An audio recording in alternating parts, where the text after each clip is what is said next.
Recording in progress. Good evening and welcome to the Bedminster Township Committee. This is our regularly scheduled February 5th, 2024 meeting. We have a full complement of Township Committee members here in person at 1 Miller Lane. Ms. Ray, may we please have the Open Public Meetings Act statement? Yes, Mayor. Adequate notice of this meeting of the Township Committee was sent to the Courier News Somerville, Bernardsville News Whippany, and to all subscribers, and posted at the Township Municipal Building on January 5th, 2024. Great. Thank you. Please join me in standing for the Pledge of Allegiance. I pledge allegiance to the flag of the United States of America and to the republic for which it stands, one nation, under God, indivisible, with liberty and justice for all. Hello, Chief.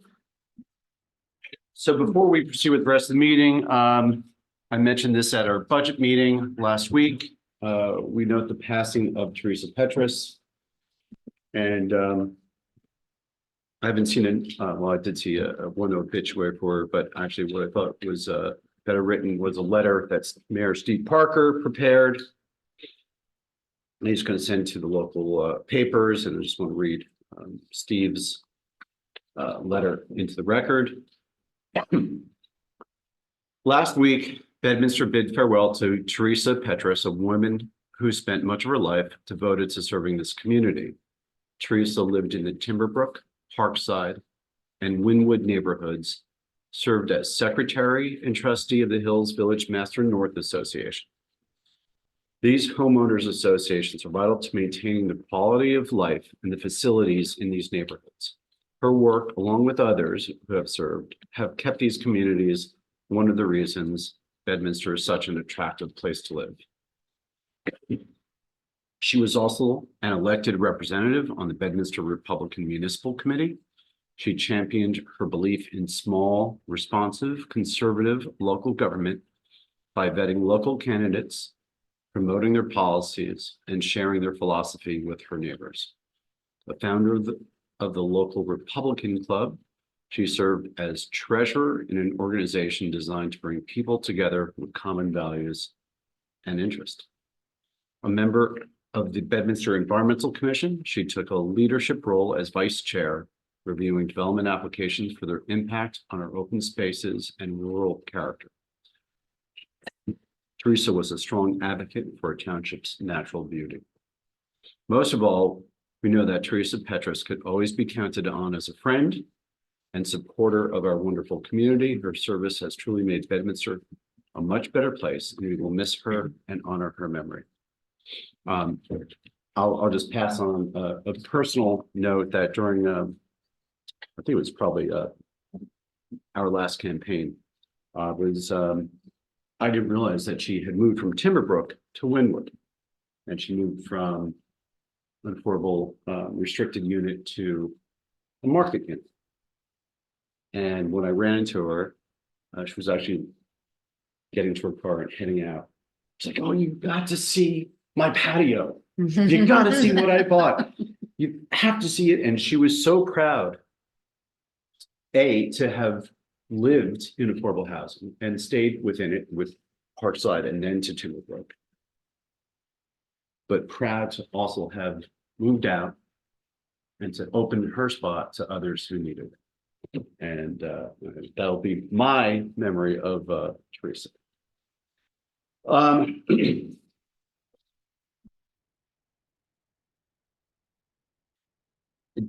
make a note of this a little bit later, but we did have a meeting earlier today. In the beginning of the month, right after reorganization, I sent an email around to Mayor of Bridgewater, Mayor of Bernards Township, Mayor of Far Hills, Mayor of Bernardsville, and Mayor of Peapack Gladstone about car thefts and break-ins.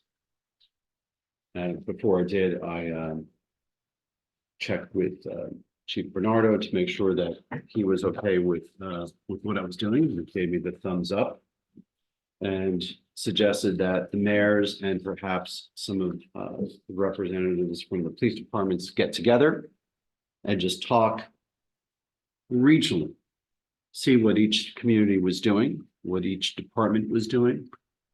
And the meeting was this afternoon. And we had all the mayors in attendance. So we had Mayor, once again, we had Mayor Munch from Bridgewater, Mayor AC from Berners Township, Mayor Kevin Walsh from Far Hills, Mayor Mary Jane Canoes from Bernardsville, and Mayor Mark Carigliano from Peapack Gladstone. We also had the chief from Bridgewater, and we also had the chief and lieutenant from Bernards Township. And of course, we had our chief and our lieutenant, Chief Bernardo and Tom Plato. And so we sat around for about 2 hours. What the experience of the different departments has been, what the experience of the elected officials has been. Certainly, there's a lot of ring camera videos that are going on social media. John, you sent me some. I did. You sent me 2 from, Yes. including one from your neighborhood. Yes. Of, kids checking out cars, knocking on doors, going up and down. And there's certainly tremendous concern among our residents. And so we got together. What are we doing? What can we do? What can we learn from each other? What can we do on a regional basis? Is there anything that we need to take further up the governmental ladder, either to the county, to the state? And so there is a working group together now. I think we sort of informally dubbed it, check my notes. Robin, correct me if I'm wrong. What do we call it? Somerset Hills Public Safety Committee? That's Sort of a working title right now. correct. But we've already scheduled the follow-up for the mayors. There's a suggestion that perhaps there could be a meeting with the maybe some detectives from different police departments to get together on a weekly or monthly basis. Put some ideas together. What seems to be working? What could be working better? And once again, getting the word out to our residents. Lock your doors. And even though we're past the holiday season, don't leave your packages in your vehicles. And lock your doors to your homes. So with that, we'll continue to have updates as events go. It's going to be due to schedule a follow-up meeting for February 14th, which will be a Zoom meeting. And we will continue to update everyone as events proceed. And before we go to public comments, Robin, Chief, your thoughts on today's meeting? I think it was fruitful. It was a good starting point. When we get together, it acts as like a force multiplier to resolve issues. So I think it's going to be good. Good. Okay, now is the time of the meeting. We open up the microphone to public comment. If any members of the public wish to make a comment, raise your hand and we'll introduce you. And when you get up here, give your name and address. Any members of the public wish to make a comment? Robin, do we have anyone on Zoom? If you're participating by Zoom and you wish to make a comment, take your cursor, go down to the bottom of the page, hit reactions. And on reactions, click raise hand. That's our assistant treasurer. That's our assistant treasurer, James. So, if you want to, you still can. Okay, so seeing no comments. Let's proceed with the rest of the meeting. And we do have a presentation tonight by our JCP&L government liaison, external affairs liaison, Yolanta Matiars. Yolanta, welcome. Thank you for having me. I said, would you like me to stand? No. What do you prepare? Sit, everybody Yeah, sit. please, sit. Perfect. Since I'm injured, I can sit. Thank you. Oh, and thank you for this opportunity, Mayor, members of the governing body. I know you remember me. And I also know that there are many members from the hills who, many residents from the hills who also may remember me. I was here last year where we were talking about reliability. And I'm here with some good news about reliability. JCP&L is always looking for ways to increase reliability, to harden our system, to provide that reliable service to all of our residents. And what JCP&L has proposed very recently is a program. Now, I know that the governing body is aware that all of your utilities are highly regulated. We are regulated by the Board of Public Utilities. And anytime we want to raise rates or even spend our own money, we have to go to the BPU and obtain their permission to do so. So that is what we've done right now. We have approached the BPU with an infrastructure investment program. It's called Energize New Jersey. And it is the single largest utility investment program that First Energy has ever proposed in the state of New Jersey. And this is a very good thing for all of our residents, all of our customers here in New Jersey. So what JCP&L did is they filed that proposal for major infrastructure investment, and now the BPU within the next couple of months is going to review it.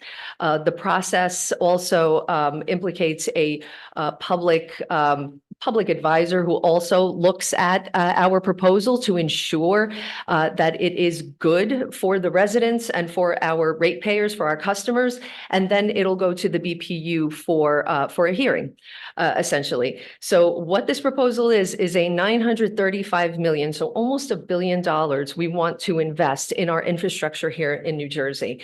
And what the program will do is over the course of 5 years, it's going to start, if we're approved, and for whatever amount the PPU approves it, we will begin the program essentially next year, and it will go on for 5 years. It is a very large project, so that's why it requires a number of years to get all of the things done that we would like to get done under this program. So what we propose, the enhancements basically break down into 3 areas. So we're looking at grid modernization. So approximately 66 million in proposed investments to improve the grid. 469 million in proposed investments to make our system more resilient, storms, wind damage, things of that nature.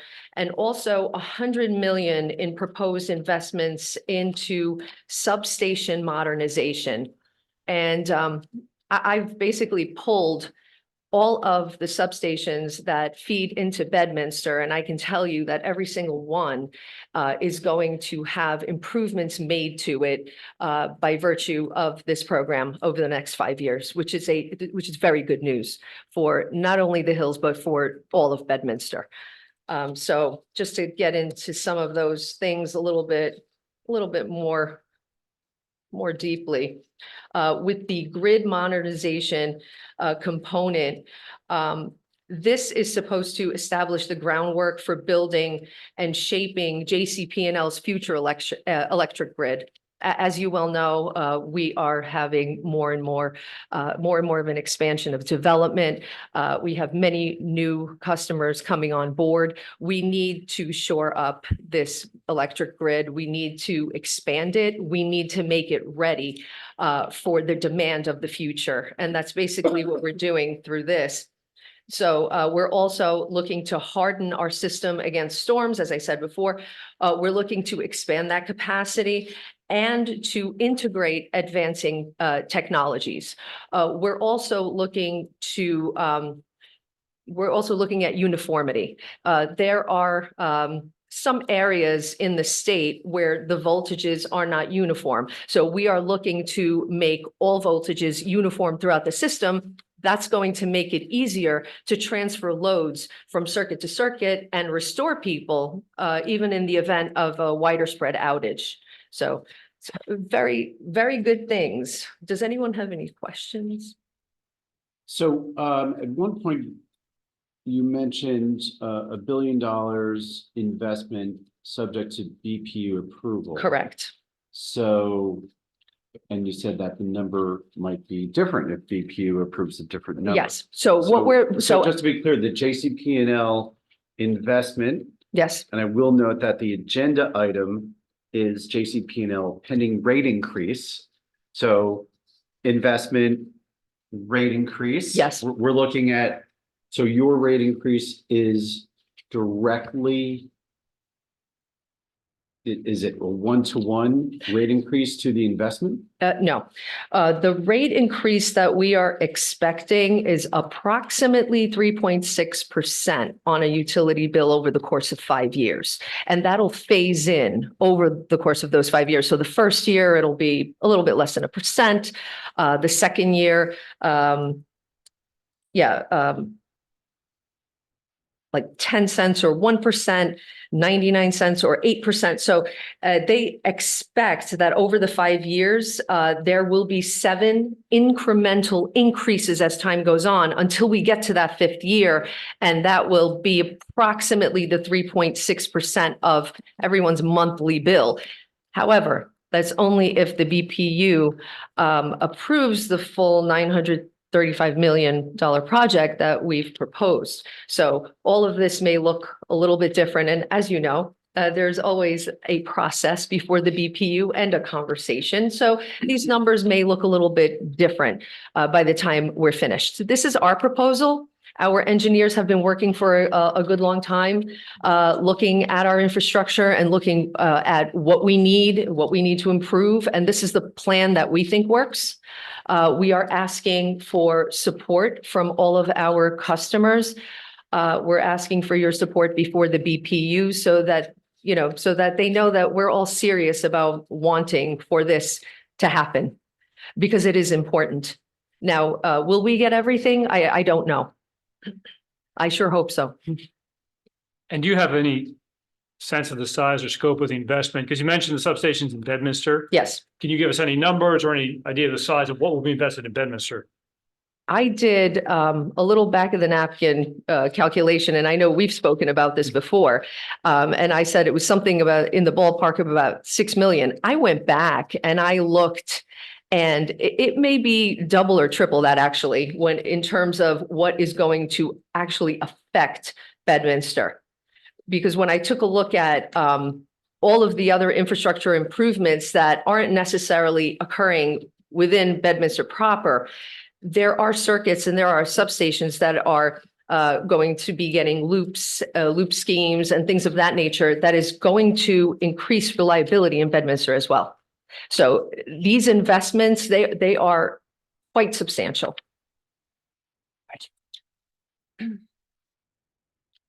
So it's fair to say that under this existing plan, the improvements dedicated to the Bedminster lines, not just the substations located here, but the ones Correct. feeding in, Correct. And adding those together, 6 to 12 million. And phased in over the 5-year period or 5 years. 5 years. And is there a prioritization of those improvements, such as what gets, whether it's a 5-year program, what's going to happen in year 1, year 2, year 3, and Yes. also if you don't get the full $1 billion rate increase approved, you get something less. What's the first to come off, and what's for sure staying in? Well, obviously, the engineers are going to have to go back to the drawing board, and they are going to have to determine where the greatest need is for these improvements. Can I tell you what that is right now? No, because I don't know what the BPU is going to do. I don't know what they're going to approve.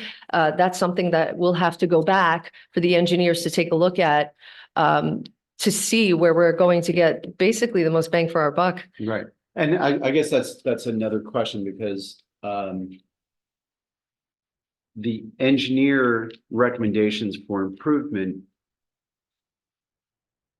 is that going to be the same as what our residents are experiencing? So for example, whether it's the flickering, the on and off, that I know a lot of our residents are experiencing Yes. versus the down for an hour, down for 3 hours, down for more than that. Your engineers may say, hey, this thing over here needs to be replaced. But what we get are the complaints that may not be the same as what your engineers are prioritizing. So Our are the engineers- Are the complaints the same as the engineer in the office? Our engineers see all of it. They know exactly what's happening on these lines. They're evaluating the whole thing. I can tell you that I sit on a reliability call every week, and we go through all of the outages, all of the complaints that are made, things that are, that really happened, and they look for ways to make them better. I mean, this infrastructure investment plan is definitely forward-looking, and we need to upgrade this system to make it right for the future, but we are always looking for ways to improve customer experience with the resources that we have, and we are mandated to do so. And we do. So because I haven't heard in a little while any complaints about the flickering. I know that that's happened in the past. I know that we had a voltage problem in the hills at one point, which I understand we investigated. But if there are other issues that you're hearing about, I would like to hear about them also in real time, so I can bring them to my reliability call every week. I mean, so what we had, I think it was within the last week or so, a Signal Point had an outage, and then the repairs up in Signal Point Mhm. affected some outages down in the lower hills. Yes, So yes. I know exactly what you're talking about. sure you do. And that is the thing that we are trying to fix and to upgrade. Those upgrades are going to help when things like that occur. I know exactly what you're talking about. And this is something actually that we discussed. And these are the things that we are looking to rectify. And these infrastructure investments that we're looking to make, look, we're upgrading it to new equipment. I mean, these things are going to be fixed largely. We're never going to be able to fix, the errant person who knocks into one of our poles, knocks it down, one of the errant squirrels. We can never help those. The errant tree that comes down and knocks out a pole with wires. But in terms of hardening the infrastructure, that's what this is for. You mentioned the trees, certainly drivers, we understand. Whatever happened with the proposal to expand the right of way for tree clearing? I don't believe that this addresses No, expansion of a right of way. Right, it probably doesn't, but remember. There was talk about, yes, Talk of it, Making Yeah. it 50 yards instead of 20 or something like that. Was that They were gonna make it legislation? wider. Was that legislation? Was it Uh, something in Trenton? no, I thought it was BPU directive. yeah. And I don't know if anything ever came of it. I don't think anything did. However, vegetation management does figure into this plan as well. Okay, We've done a great deal of vegetation management pursuant to our last infrastructure program in 2019, Resiliency Plus. We did a lot of trip saver recloser installations, and we did a lot of vegetation management. We want to expand the vegetation management because we see that it's going quite well. It's helping. It really is helping. And as people understand that it does help, they are being a little bit more accommodating when our crews roll into town, and they're not as upset that we're taking out those branches because I will say, from my time on Township Committee, maybe 12 years ago, it was, JCP&L was destroying, to now, I Yes. think that it's taken Take down. the trees down. Taken down, right? Yeah. We've got dead ash trees everywhere. They're gonna fall. We Never have, ends. yeah, Take down lines with them. the bane of our existence. We have so many dead ash trees and especially along state and county routes that aren't necessarily being maintained. It's open space. Nobody is built there. This is not private property. We have those very large ash trees that sometimes manage to fall clear across the road and take out a pole on the other side. Yeah. Just not even within or anywhere close to our right of way. So, we're trying to encourage other governmental entities to start taking care of those ash trees because it's not only a danger to our equipment, it's a danger to the motoring public. It's a danger to the residents who happen to be there. I mean, there was a tree that just came down a little. I believe it was Harding, it was clear across the state highway. It could have been anybody driving at that time. Well, look no further than 202, 206 here, right? And your lines run right along there. Yes. And that takes out the P-PAC circuit all the time, right? Yes. So when you talk about bang for the buck, I know you mentioned substations. Mhm. Looking at Bedminster or just in general, when in the territory that you cover, is the investment in the substations that gives you the biggest bang for the buck? Is it reclosers? Is it all the above? It's all the above and included with the reclosers, which are, they save us so much time and, so much angst, and it shortens the duration of the outage. If we can clear that line instantaneously, we save people an hour or two of being out of power. But what we're also doing is we're upgrading more than 600 miles of overhead lines to use more robust wiring in the areas where we don't have it, and stronger, more durable poles. We have been using stronger, more durable poles as we're replacing poles. We do have that priority replacement program where we go around and we look at poles, and the ones that are old, they're flagged. If you ever saw a pole with a red ribbon around it or a yellow ribbon around it, that means something. That means we have to come out and we have to replace that pole within a certain amount of time. So we do that. We are doing that. But with this program, it's going to be just a much more robust program, and we're going to get it done within the 5 years with the stronger wire, the stronger poles, and that new wire will also be able to carry more electricity. Yolanda, what's the last time JCP&L went in for a rate increase? We ran in for a rate increase last year. Okay. Last year. And I believe that there was a settlement with that. And I think it's about 3%, I Okay. believe. Now, this rate increase that's proposed with the Energize New Jersey, this is a separate rate increase from the previous one.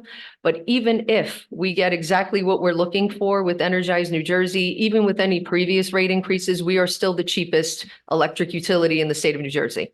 If you compare our bills with others, I'm not going to say which one my mother-in-law has, but I can tell you she pays a lot more than me. Yolanta, do you have a time frame for when this Energize New Jersey would be approved by the BPU? And also, I'm understanding it's like $6 to $12 million of the almost $1 billion budget would be allocated sort of for our service area or our customers here in Bedminster, or your customers, our residents.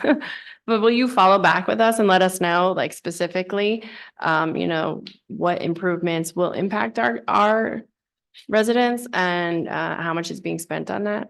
As we move forward, certainly. Yeah. Right now, we're expecting the BPU to consider this at some point in the spring, early spring, and hopefully, if we reach some kind of a settlement, we can start doing some of this improvement work toward the end of 2024. That's the goal.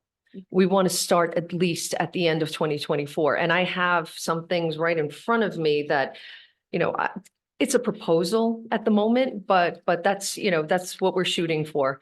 For example, in Bedminster Township, because I have this right in front of me, we're looking at the second half of 2024 for upgrade equipment at the Chambersburg substation.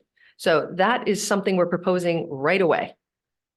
So you will see things happening and things improving rather quickly if we get what we're asking for and we start making these improvements 2024, 2025.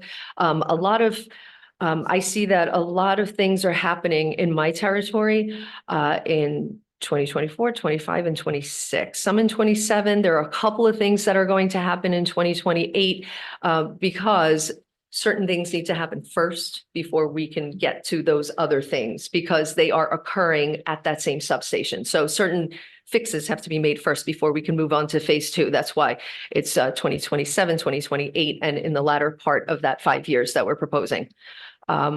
But every single substation is implicated. And when I talk about substations, it's not only the substation, it's also what feeds into the substation and the voltage and all of those things collectively. But it is going to affect Bedminster in a very positive way if we're able to do this.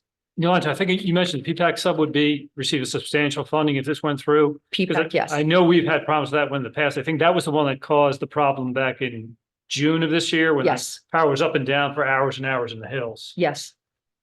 Yes. And I'm looking at that right now. So that's a P-PAC substation that comes down 206. Correct. Yep, exactly. So what PPAC is getting is a replacement of older electromechanical relays, which is very important. And just overall, the whole system is going to be upgraded in the PPAC substation because it is going to need to meet the distribution circuit of the future model. So that the whole thing needs to be upgraded. So if this rate increase doesn't get it approved or doesn't get approved at that amount, your engineers have already identified deficiencies that need to be repaired. Do those get put on hold? Do they proceed? Is there funding within First Energy to devote resources to those areas? I think your question is kind of a two-part question. So the rate increase is something in and of itself. The Energize NJ and the amount of money that we wish to spend, that's another piece that the BPU is going to have to look at. So the BPU is going to be looking at the entire plan in its totality, how it's structured, what we're looking to do, because they have to approve whether or not we can spend that kind of money. So they have to tell us whether we can do that. Now, the rate increase, that's another piece of this, which also will be considered by the BPU. Now, what the company predicts by using certain kind of measures, I guess, industry measures, is that there will be a savings that will result from a lot of these improvements because we are going to be able to save on outages, for example. We won't have to mobilize as many units, as many people and send them out there if we're able to reclose something. So you're cutting down on a lot of things, overtime, a lot of things. So in that sense, we're going to save some money. So the money piece, that's here. That's one thing that the BPU is considering. But what we're going to spend and this plan and whether it makes sense, that's another thing that they're looking at. But they're connected. They are connected. Okay. They are I just want to be connected. clear that. No, they are connected. They are that the connected. rate increase and the Energize Yes. program are Yeah. connected. No, they Without certainly are. rate increase, you may not implement the full Energize. We don't know that. We don't know what the BPU is going to find when it looks at this proposal. As you know, many things that go before the BPU, it's kind of like making sausage. They look at this and we take this out and we put this in. We don't know what's going to happen before the BPU. What we're requesting is that the whole package be approved. Will it? I have no idea. But that is something what we are going to be required to do. Once that makes it into a BPU settlement, we're all going to know exactly what it is that we're going to be doing. And while you're here, status on the smart meters. Can you give us any insight in terms of when we may see them here in Bedminster? Because that will help too, because obviously we're still dialing 888 lights right now. Yes, you are. Yes, you are. But even when we get the smart meters, until we get that technology going, it's going to be a little while when we're still calling the 888 number or telling us, online or via text that you have an outage. And once again, using a term of art, smart meter for the folks out there. Oh, yeah. which is, It basically knows when the electricity has gone out because you're not getting telemetry from a remote location, a set of houses, a Right. neighborhood or whatever. So it alerts their network operations center, there's an issue. telemetry. Sorry, tech term. It's dialing an email to JCP&L. Right, To let right. them know we don't have power. So it's telling you don't have power, it's also doing the meter reading. Yes, Yeah. Right. yes, we won't be sending the meter readers out to your house. If you do opt to have a smart meter, as a matter of fact, there is no opt-in, but there is an opt-out. If you wish to not have a smart meter, you can opt out. There's a way to opt out on our website. But there will be a monthly charge for anyone who opts out. Only because we still have to employ meter readers for that purpose, to send them out to the people who did not, who did not choose to get their smart meter. We have a few, not very many. And the, Opt-outs. I mean, I imagine installing the smart meters at every structure comes with an expense. Is that something that's already built into the budget? The smart meters has nothing to do with With Energize this, NJ, okay. not at all. So That's it's already something. commitment that JCP&L has made? That's something that the BPU already approved. They've already approved it for PSE&G. I think before they approved it for JCP&L, and they've approved it also for JCP&L. So we've been rolling out those smart meters over time. We're going to continue this year, probably into next. I think, if I'm not mistaken, I think it's by next year that we'll be finished with the rolling out smart meters throughout our territory. So if you will receive in the mail a mailing from JCP&L, so don't throw it away. It's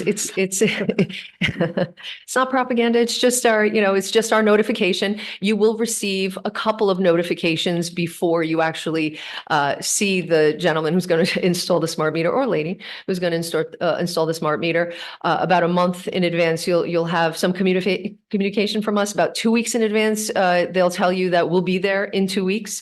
The people who are installing the smart meters in residential homes are from a company called Wellington. They wear brown uniforms. They will be identified with the First Energy badge. Some of them drive Wellington cars and some of them drive First Energy cars. So if you're ever unsure about who someone is coming to your house, don't let them in. You can call the company and we'll confirm whether or not it's one of ours. And for the commercial customers, they will more than likely see a JCP&L employee installing their smart meter. We just don't have enough JCP&L employees to deploy to all of the residences that we have in our territory. So we have contracted with Wellington. Now, if Wellington or JCP&L, if we see something that is concerning with a customer's electric service, we may not exchange the meter for a smart meter, but we will flag the issue and send the customer a notification which says, this is the condition that we found. You have to call an electrician and have it resolved because it's dangerous to you. And then we'll come back and replace the meter with a smart meter. Now, I've had a couple of residents who have called and have said, well, if I have to hire an electrician, I guess I'm not going to have a smart meter. I'll just opt out.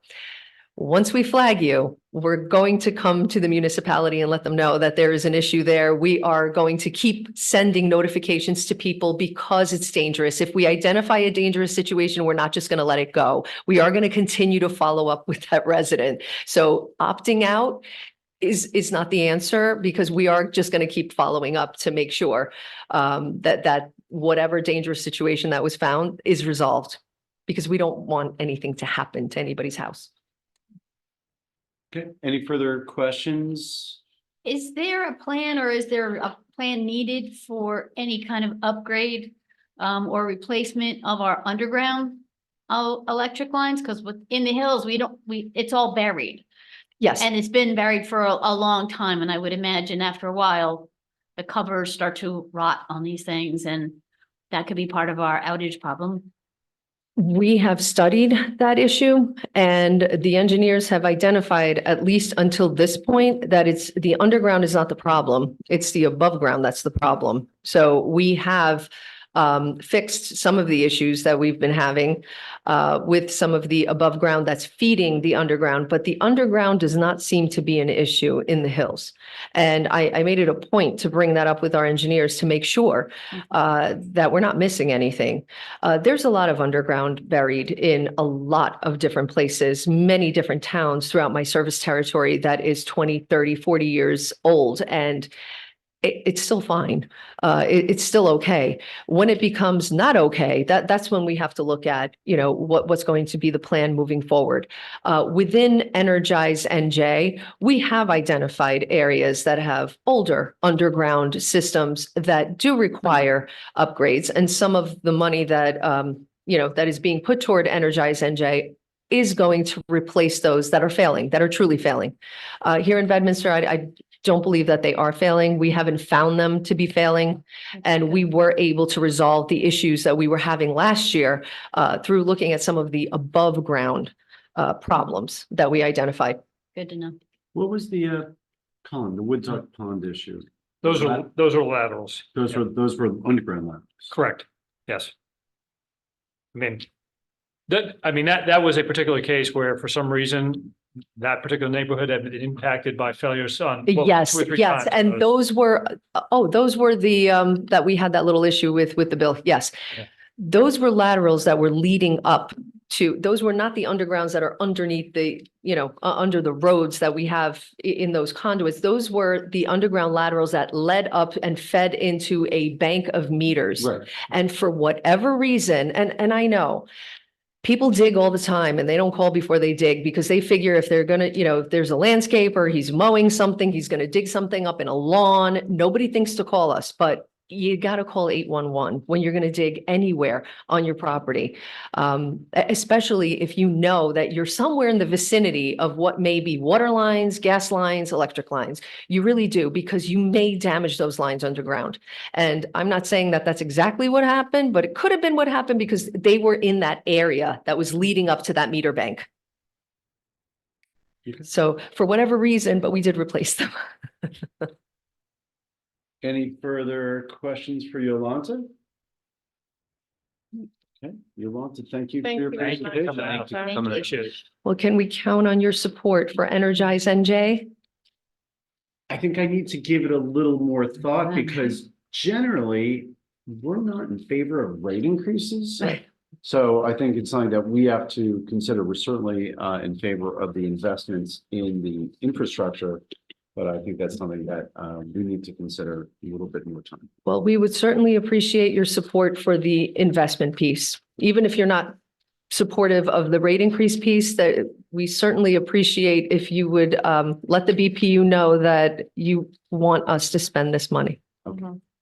Thank you, Yolanta. Thank you. Thank you so Appreciate it. much. Thanks for coming out. Thank you for having me. We have 3 sets of meeting minutes to approve. January 16th Township Committee meeting at 7, the January 16th executive session, and the January 29th budget work session number 1. Any comments, questions regarding those meeting minutes? Seeing none, take a motion to approve. So moved. Second. All in favor? Aye. Abstain. Abstain, please. We have 3 permits and raffles to consider tonight. First is a social fair permit to benefit Special Olympics New Jersey on June 17, 2024 from 10 a.m. to 7 p.m. at Fiddler's Elbow Country Club. Second is a social fair permit to benefit American Cancer Society, Inc. on October 14, 2024 from 9 a.m. to 4 p.m. at Hamilton Farm Golf Club. And the last is an off-premise 50/50 raffle to benefit the Willow School on May 18, 2024 at 10 p.m. Questions or comments regarding those 2 permits and 1 raffle? Seeing none, take motion to approve. So moved. Second. I'm sorry, is that Ms. Hernandez? Second. Thank you. All in favor? Aye. Thank you. Monthly report discussions by subcommittee chair, Committeeman Stevenson. Thank you, Mayor. Good evening, everybody. Let me just start by saying that I recognize if you've been looking for me over the last week or so, you have not been able to reach me. I apologize. My day job sort of took over for a bit there, so if you need me, I'm open for business, but just resurfacing. Real quick on DPW, we've got work on streetlights. We're trying to isolate the outages over on Robertson Drive, so we're actually going to be putting in and replacing missing streetlights over there. Continuing to work on the hike and bike path. And I'm told that we're also working on repairing roof leaks and looking at some costs to replace our roofs here at Town Hall. Store preservation, I hope to be able to attend this month's meeting and give you a report on that next meeting. That's all I've got. Okay, thank you. Committeeman Hickey. Thank you, Mayor. Good evening, all. Board of Health, just a reminder that in addition to flu shots, COVID vaccinations are there for those who need them at the various clinics sponsored by the county. The county gave us a little presentation at the last meeting. Board of Health also continues to explore nutrition education programs in conjunction with the county health department. Rutgers Cooperative has programs in healthy eating habits, good nutrition, and back to school nutrition. So the board is likely to sponsor at least one of these programs in the not too distant future. When's your next meeting? Board of Health? It would be the third Thursday of the month. Okay. You want to stop by, pay us a special visit? Well, sometimes if I go, some of these, That you might unjam or yes. hasten. We would welcome that, Mayor. Some of these, hey, we're looking at this, we're looking at that. Any help is welcome. Sort of solidifies a little bit. Okay. Thank you. All right. Thank you. Is that it? That's all I got. Sorry. That's it. That's all he's got. I have a lot less. Committeewoman Mareski. I have nothing to report. I have an EC meeting though this Wednesday. Okay. Committeewoman Fernandez. Thank you, Mayor. Just quick rec update, working on summer camp, believe it or not. And the rec committee is discussing and voting on a possible fee increase for out of town residents. And I'll follow up with that. Great. Okay. For me, we had a farmer's market meeting. And yeah, we're already gearing up for the 2024 season.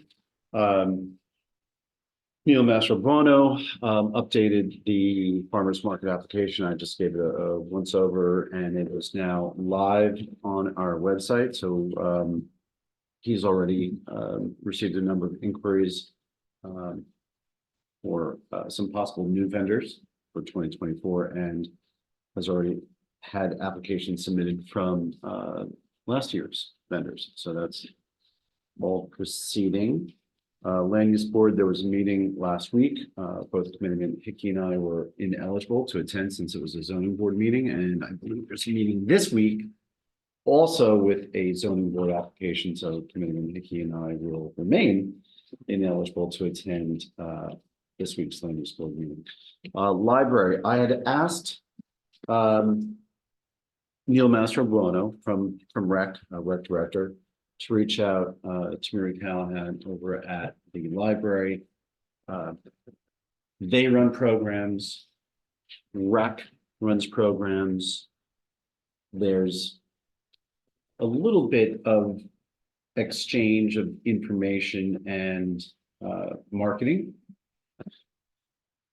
I asked them to meet, and they did. And I've heard from Neil that it was a very productive meeting, that there's an opportunity for the library to market some of our rec programs and for Bedminster to market some of the library programs. Library is very good with preschool children through the children's library. And they're also very good with adult programming, which really seem to be sort of our soft points. So certainly the programs are there and available to our residents. But this way, I think this really fills a gap on the age range. So we'll, Gina, if you get a chance to talk to Neil, maybe we can get an update and he can update the rec committee. Yeah, sure. Okay. And that's all I have. Ms. Ray, can we please have the administrator's report? Yes, Mayor, budgets and budgets are really all we've been focused on. In addition to attending several grant workshops for several grant opportunities that are coming up, we had met with the folks from the DCA week. Back on January 23rd to conduct an analysis of their 2 fire departments in town and determine if there's any opportunities for shared services. January 29th, met with Congressman Tom King and representatives from the Pottersville Volunteer Fire Company to discuss just overall financial support for emergency services in general. Equipment prices are going up. And attended a farmland preservation workshop back on January 31st. And last, we attended Committeeman Hickey and I, as well as several representatives from emergency services. Meeting on January 31st about the county switching away from the 500 megahertz frequency to the 700. And we learned it was very lively discussion. And we learned that we needed to be ready for the cutover at the end of 2026. The end of 2026? That's correct. Okay, so the end of 2026. All All done. Somerset County who's ever on Somerset County dispatch need to get new radios. Correct. It takes some lead time to decorate. And then take some lead time, and the radios are retailing, maybe even wholesaling, around $1,000 a unit. Right. And so for our fire departments, our police, our first aid, more than that, More than $1,000 a radio. more than 1,000 a radio? Yeah, Really? Yeah, I know. yes. I thought that was the, I thought that was the bulk, yeah, I thought it was the ballpark, number. No? No. It's actually a little higher. That was for the mobile. Yeah. Oh, that was for the mobile units? It's, It's a little higher. Yeah, That only The works 18. for one way. A little higher, substantially higher ballpark number, do we know? they're still getting numbers in. Okay. The county, It's still in the 4-figure range? So, Robin, do you want to, yeah.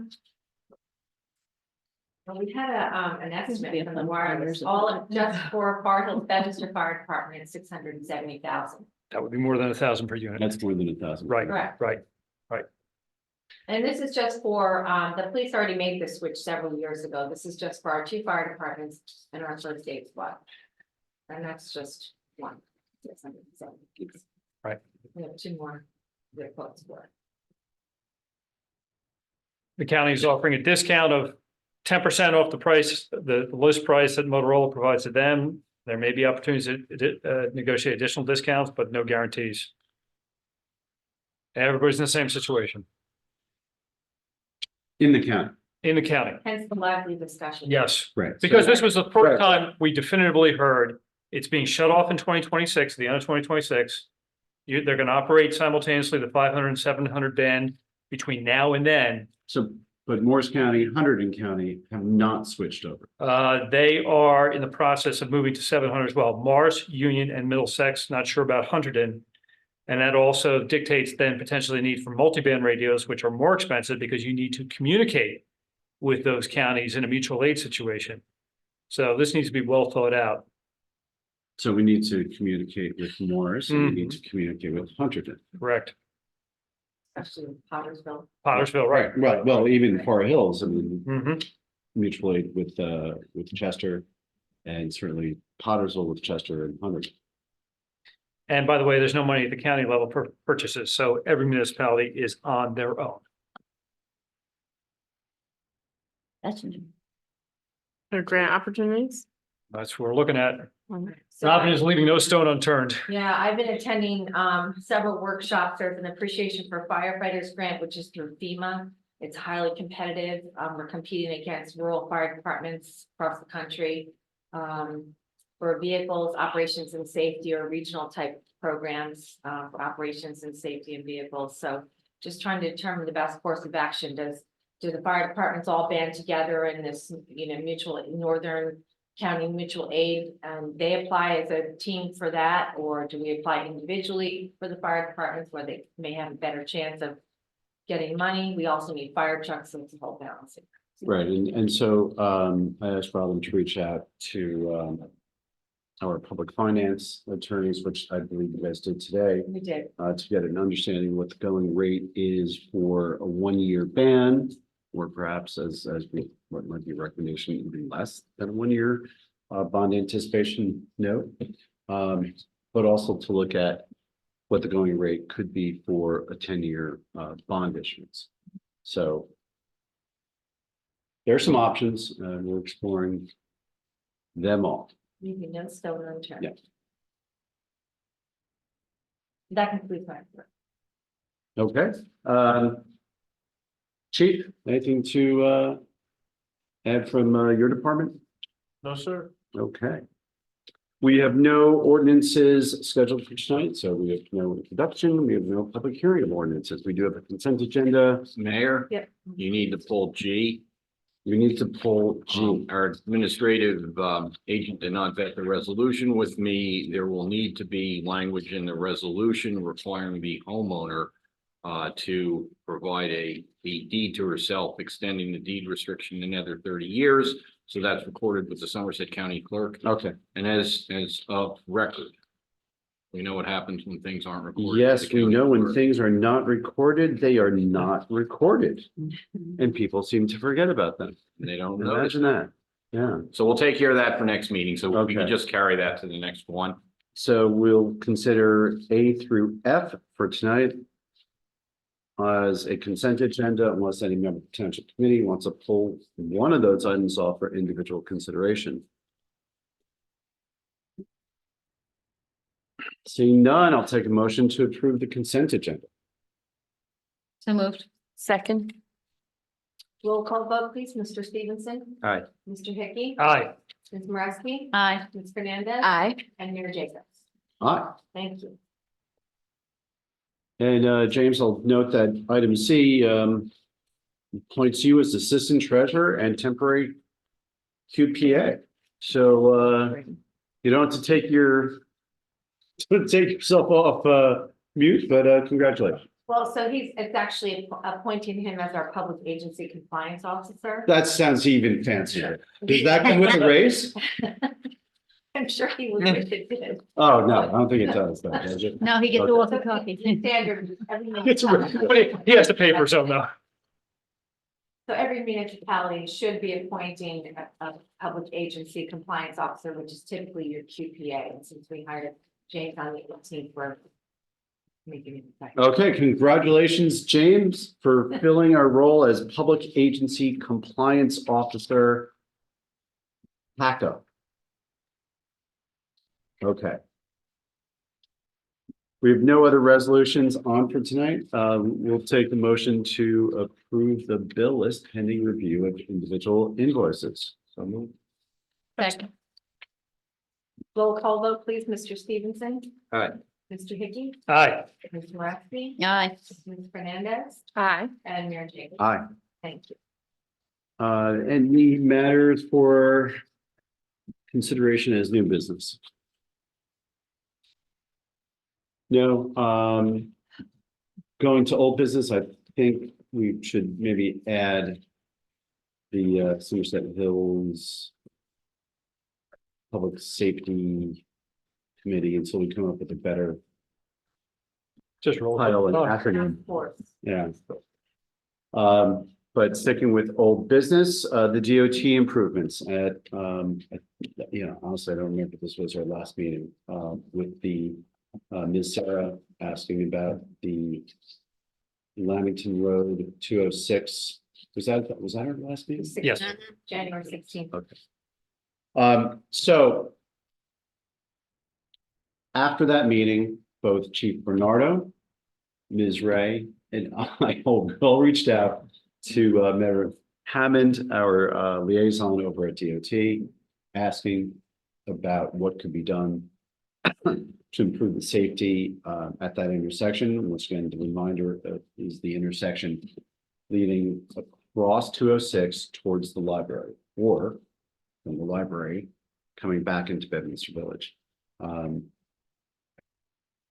And we got a positive response right away from Meredith, saying that they're already looking into extending the timing for the pedestrian cross She mentioned some other items that might require a little more investment by both DOT and perhaps the county. But I think right now, I think we're fine with extending the pedestrian cross time. So, Chief, you or I can just respond to Meredith and say, give her a thumbs up on that. Okay. And that's what we have on DOT improvements. Utilities. We have another utility update now that Yolanta isn't here. You heard the source on JCP&L. Just a quick update on Altice. The mild weather has enabled the construction team from Altice to continue work over the winter. So most recently, the Knollcrest fiber build has begun, which is the 5th build to date. For the four neighborhoods that have already been upgraded, I've been working with Altice, their marketing and sales team, to make sure that their website and database is able to enable customers to transition to the new fiber network. So that's still a work in progress. Hopefully I'll have a better update for you at our next meeting. Okay, that's all I have. Thank you. And anything else on any further utility issues? Nope. Clifton Park Housing will carry over. And we do not have an executive session, so we'll go through township committee comments and we'll adjourn for the evening. Committeeman Stevenson. Thank you, Mayor. No comments this evening. Committeeman Hickey. Mayor, thank you. No comments. Committeewoman Maresco. Thank you, Mayor. I just want to extend my condolences to Teresa Petras' family. And I'm choked up and that's it. Aw. Committeewoman Fernandez. Same, I'd like to offer my deepest condolences to the Petras family and congratulate James Chicarico on officially being appointed as our new QPA and assistant treasurer, And and Paco. Paco. And no further comments from me. At 8:01, take a motion to adjourn for the evening. So moved. Second. All in favor? Aye. Thank you and good night. Oh, Wow.